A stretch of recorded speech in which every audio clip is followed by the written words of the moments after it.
ये बात तो तुम भी जानती हो कि हम दोनों का रिश्ता है ना, जो प्यार से कम नहीं है।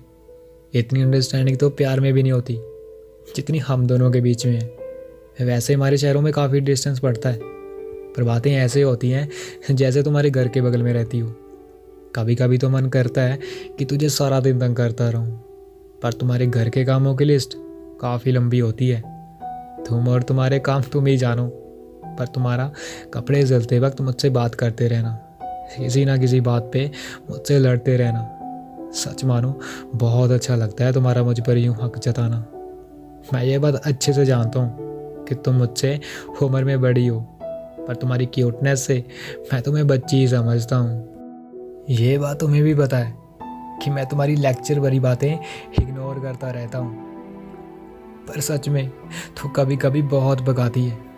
अगर मैं ऐसा कुछ कह भी दूँ तो तुम्हारा गुस्सा सर से पार चला जाता है, और गुस्से में तो तू और भी क्यूट लगती है। तुम्हारे और मेरे गुस्से में बहुत फ़र्क है। तुम्हारा कुछ पल का और मेरा मेरा तब तक जब तक तू मेरी बात ना मान ले।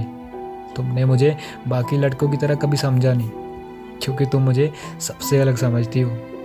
ना जाने कितनी बार तुमने मुझसे ये पूछा होगा कि हम सिर्फ दोस्त ही हैं ना, और मैं तुम्हें साफ मना कर देता हूँ।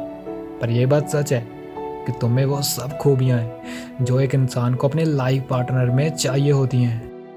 मेरे दिल में ये लाखों बार ख्याल आता है कि अगर हम दोनों हमेशा साथ रहें तो कितना अच्छा होगा ना। दोस्त में ही मुझे मेरा जीवन साथी मिल जाएगा। अब तुम सोच रही होगी कि मैं कैसी बातें कर रहा हूँ, पर मेरे दिल की फीलिंग्स कभी ना कभी बाहर आ ही जाती हैं।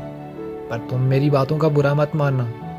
जरूरी तो नहीं कि जो मैं सोचता हूँ और तुम भी सोचती हो, पर एक बात तो माननी पड़ेगी, एक दूसरे के साथ रहते हुए 1 साल कैसे बीत गया पता ही नहीं चला। 1 साल में इतनी बात नहीं हुई हमारी जितनी हमारी बीच में लड़ाई हो चुकी है। पर हम दोनों का रिश्ता इतना गहरा है ना कि झगड़े तो बहुत किए हम दोनों ने, पर कभी भी एक दूसरे का साथ नहीं छोड़ा।